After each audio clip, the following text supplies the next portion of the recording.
পবিত্র প্রেম। গল্পটার নামটা শুনেই হয়তো আপনি ভাবতে পারেন এটা আবার কেমন প্রেম, প্রেম আবার পবিত্র হয় নাকি? ইংরাজি সাহিত্যে প্লেটনিক লাভ নামে এক ধরনের লাভ রয়েছে। প্লেটনিক লাভের ক্ষেত্রে প্রেমিকাকে কোনো দেবীর সাথে তুলনা করা হয়। সেক্ষেত্রে শারীরিক সম্পর্ক প্রাধান্য পায় না, আত্মিক সম্পর্কটাই প্রধান হয়ে ওঠে। ঠিক তেমনই আত্মিক সম্পর্কের একটা লাভ স্টোরি আজকে আপনাদের শোনাতে চলেছি, তাই এই গল্পটার নাম দিয়েছি পবিত্র প্রেম। দোস্ত, হঠাৎ করে মেসেঞ্জারে রিকোয়েস্ট দেখলাম, মেসেজ। দেখ, তোর পরিচিত কেউ হবে হয়তো। সোহাগ আমার ফ্রেন্ড, আমরা একসাথে একই হোস্টেলে থাকি। আমি এর আগে কখনো প্রেম করিনি, তাই খুব প্রেম করার ইচ্ছা করতো। তবে স্বাভাবিকভাবে 1 ঘন্টা পরে মেয়েটির মেসেজের রিপ্লাই দিলাম। কে আপনি? আপনি কি আমাকে চেনেন? সরি, আসলে আমার একটা ভুল হয়ে গেছে। আমি অন্য একজন সুমনকে মেসেজ দিতে গিয়ে আপনাকে দিয়ে ফেলেছি। ও আচ্ছা, ঠিক আছে। আমার নাম সুমন। মেয়েটি অন্য আরেকজন সুমনকে মেসেজ দিতে গিয়ে ভুলবশত আমাকে দিয়ে ফেলেছে। এরপর অনেকদিন যাবৎ মেয়েটির সাথে আর কোনো কথাই হয়নি। অপরিচিত মেয়ে, তাই আমিও খুব একটা আগ্রহ দেখাইনি। মেয়েটিও আমাকে নক করেনি। এর প্রায় 1 মাস পরে আমার একজন আত্মীয় বাচ্চা প্রসব করে। তখন ব্লাড প্রয়োজন লিখে আমি ফেসবুকে একটা পোস্ট দিই। মেয়েটি তখন আমাকে নক করে। কেমন আছেন? এই তো চলছে মোটামুটি। তা আপনি কেমন আছেন? আপনার মতোই অবস্থা। ফেসবুকে দেখলাম একটা পোস্ট দিয়েছেন, ইমার্জেন্সি ভিত্তিতে নাকি ব্লাড দরকার। তা রুগী আপনার কে হয়? আমার একজন নিকট আত্মীয় হয়। তাছাড়াও আমি স্বেচ্ছায় মানুষকে রক্ত জোগাড় করে দিই। বলতে পারেন মানুষের জন্য কিছু করার চেষ্টা করি। বাহ, শুনে ভালো লাগলো। তা আপনার বাসা কোথায়? আমার বাড়ি নাটোরে। আপনার? আমার বাড়ি কিশোরগঞ্জে, আপনার চেয়ে 100 কিলোমিটার দূরে। সেদিন মেয়েটির সাথে আরো অনেক কথাই বলেছিলাম, কিন্তু নামটা জিজ্ঞেস করতে ভুলে গিয়েছিলাম। ফেসবুকে মেয়েদের তো সত্যিকারের নাম থাকে না, তাই মেয়েটির নামটা জানতে পারিনি। এর পরের দিন আমি মেয়েটিকে নক দিলাম। হ্যালো, কেমন আছেন? মেসেজটা দিয়ে রেখেছিলাম, কিন্তু মেয়েটির কোনো রিপ্লাই আসেনি। এইভাবে প্রায় একটা দিন কেটে গেল। এর পরের দিন মেয়েটি আমাকে রিপ্লাই দিল। ভালো আছি, আপনি কেমন আছেন? আসলে গতকাল আমি একটু বাড়ির কাজে ব্যস্ত ছিলাম, তাই আপনাকে মেসেজের রিপ্লাই করতে পারিনি। বুঝতে পেরেছি। তা আপনার নামটা জিজ্ঞেস করা হয়নি। আপনার নামটা কি জানতে পারি? আমার নাম স্বপ্না, আমি একজন স্টুডেন্ট, অনার্স 3rd ইয়ারে পড়াশোনা করি। আর আপনি? আমার নাম আমার ফেসবুক প্রোফাইলেই দেওয়া আছে। আমিও একজন স্টুডেন্ট। আমিও আপনার মতোই অনার্স 3rd ইয়ারে পড়াশোনা করছি। বাহ, খুব ভালো। আমরা একই ইয়ারে পড়ালেখা করি তাহলে। তাই তো দেখছি। তা আপনার বাসায় কে কে আছে? আমার বাসা সবাই আছে, আমার মা বাবা ভাই বোন সবার সাথে আমি বসবাস করি। আমিও আমার সম্পূর্ণ বায়োগ্রাফি স্বপ্নাকে দিয়ে দিলাম এবং রেগুলার আমাদের কথা হতে থাকলো। আমাদের কথা বলাটা একদম আসক্তির মতো হয়ে গেল। প্রতিদিন যদি স্বপ্নার সাথে কথা না হতো তাহলে আমার ভালো লাগতো না। স্বপ্নাও আমার মতোই অবস্থাতে পড়ে গিয়েছিল। আমার সাথে কথা না বলে স্বপ্নাও থাকতে পারতো না। কেন জানি না ওর প্রতি দুর্বলতা কাজ করছিল। দিন দিন ওর প্রতি দুর্বল হয়ে যাচ্ছিলাম। এক পর্যায়ে আমি ওকে না দেখেই ভালোবেসে ফেলি। তারপর আমি সাহস করে ওকে আমার মনের কথাটা বলেই দিলাম। আমি তোমাকে একটা কথা বলতে চাই। আসলে আমার মনে হয় আমি তোমাকে ভালোবেসে ফেলেছি। যদিও আজ পর্যন্ত তোমাকে আমি দেখিনি, তবুও তোমার প্রতি দুর্বল হয়ে পড়েছি। আমি আমার জীবনের বাকি দিনগুলো তোমার সাথেই কাটতে চাই। সত্যি কথা বলতে, আমিও তোমাকে ভালোবেসে ফেলেছি। তোমার প্রতি দুর্বলতা অনুভব করি। তোমার সাথে কথা না বললে আমার কোনো কিছুই ভালো লাগে না। আমি অনেক এক্সাইটেড হয়ে পড়লাম। খুব ভালো লাগছিল। আমি কল্পনাও করতে পারিনি তুমি হ্যাঁ বলে দেবে। কে বলেছি আমি হ্যাঁ বলেছি? আমি তো এখনো হ্যাঁ বলিনি। তাহলে একটু আগে বললে যে তুমি আমার প্রতি দুর্বল হয়ে পড়েছে। সে তো আমি বলেছি, কিন্তু আমাকে ভালো করে প্রপোজ করো, ফিল্মে স্টাইলে, হিরোদের মতো। ও আচ্ছা আচ্ছা আচ্ছা, এই কথা। কিন্তু তুমি তো আমার সামনে নেই, তাহলে কিভাবে হিরোদের মতো প্রপোজ করব? মেসেঞ্জারে সুন্দর করে প্রপোজ করো, তাহলেই হবে। এরপর আমি মেসেঞ্জারে ওকে প্রপোজ করলাম।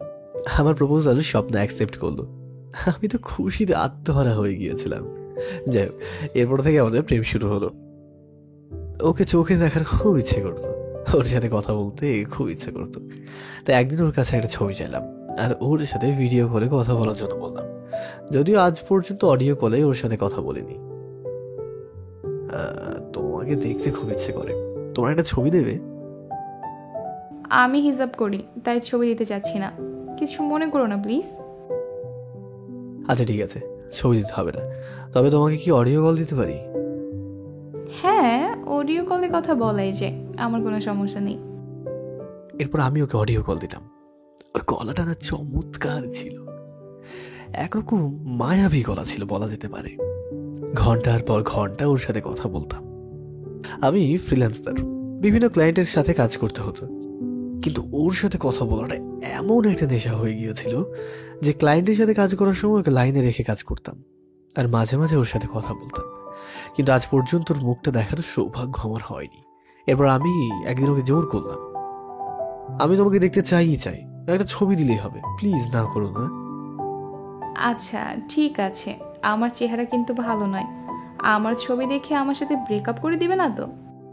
তোমাকে আমি অনেক ভালোবাসি, তুমি যেমনই হও না কেন, সারা জীবন ধরে এইভাবেই তোমাকে ভালোবেসে যাব। আচ্ছা ঠিক আছে, তাহলে তোমাকে একটা ছবি টেক্সট করছি। এরপর মেসেঞ্জারে স্বপ্ন ওর একটা ছবি দিল।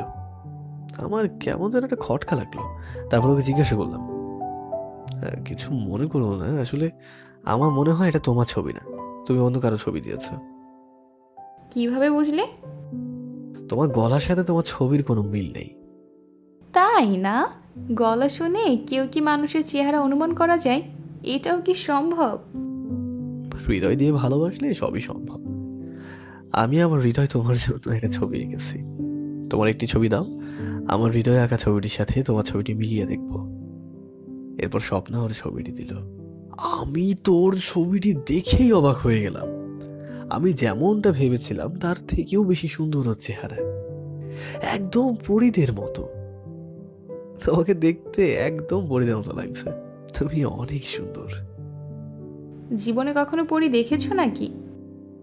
আগে জীবনে কখনো পরী দেখার সৌভাগ্য হয়নি, আর কখনো দেখতেও চাই না, কারণ তোমার যে সুন্দরী পৃথিবী তার কেউ নেই। এবার একটু বেশি বেশি হয়ে যাচ্ছে না? মোটেও না, তোমার সৌন্দর্য যত প্রশংসা করি না কেন কম হয়ে যাবে। এভাবেই আমাদের মাঝে কথা হতে থাকলো। আমি ওর প্রতি আসক্ত হয়ে গেলাম। তবে একদিন স্বপ্নের কথা শুনে আমার মাথার উপরে আকাশ ভেঙে পড়ল। আমি তোমাকে কিছু কথা বলতে চাই, তবে আমার এই কথাগুলোর অনেক আগেই বলা উচিত ছিল। কি কথা বলো? আসলে আমি বিবাহিত, আমার একটা বাচ্চাও আছে। আমার স্বামী নিজস্ব গার্মেন্টসও রয়েছে, তিনি মাসে একদিন বাসায় আসেন, তাই আমি সারাদিন একাই থাকি। এই কয়দিন আমার তোমার সাথে কথা বলে ভালোই লেগেছে, তাই আমিও তোমার সঙ্গে কথা বলতে অনেক পছন্দ করতাম। এক পর্যায়ে তোমাকে আমি ভালোবেসে ফেলি, কিন্তু আমি আমার স্বামীকে ঠকাতে চাই না। আমার মনে হয় আমাদের কথা বলে এখানে শেষ করা উচিত। আমি স্বপ্নের এই কথাগুলো বিশ্বাস করতে পারছিলাম না, কারণ আমি তোকে সত্যি অনেক ভালোবাসি। আমি ওর সাথে কথা না বলে থাকতে পারছিলাম না। নিজেকে আমি অনেক বোঝালাম। এর একদিন পরে ওকে আমি রিপ্লাই দিলাম, আমি তোমার অবস্থা বুঝতে পারছি, কিন্তু আমি যে তোমায় অনেক ভালোবাসি, কোনো কিছু বিনিময় ছাড়া কি ভালোবাসা হয় না? মানে? আমরা কি সারা জীবন ধরে এইভাবে কথা বলা চালিয়ে যেতে পারি না? আমরা কি এইভাবে ভালোবেসে যেতে পারি না? আমি যে তোমার সাথে কথা না বলে থাকতে পারছি না, তোমার সামনে আমি কখনো দাবি নিয়ে দাঁড়াবো না কোনো। তুমি শুধু আমার সাথে কথা বলা বন্ধ করে দিও না। আমিও তোমার সাথে কথা না বলে থাকতে পারছিলাম না। কতদিন যেভাবে তোমার সাথে কথা না বলে থাকতে পারবো তা জানি না, তবে আজীবন ধরে আমাদের সম্পর্ক টিকিয়ে রাখার চেষ্টা করব। এরপর থেকে আমরা নিয়মিত কথা বলতে থাকলাম। আমি ওর কাছে কোনো দাবি রাখিনি।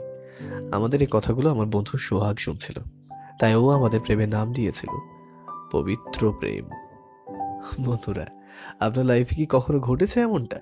যদি ঘটে থাকে তাহলে অবশ্যই কমেন্ট করে জানাবেন।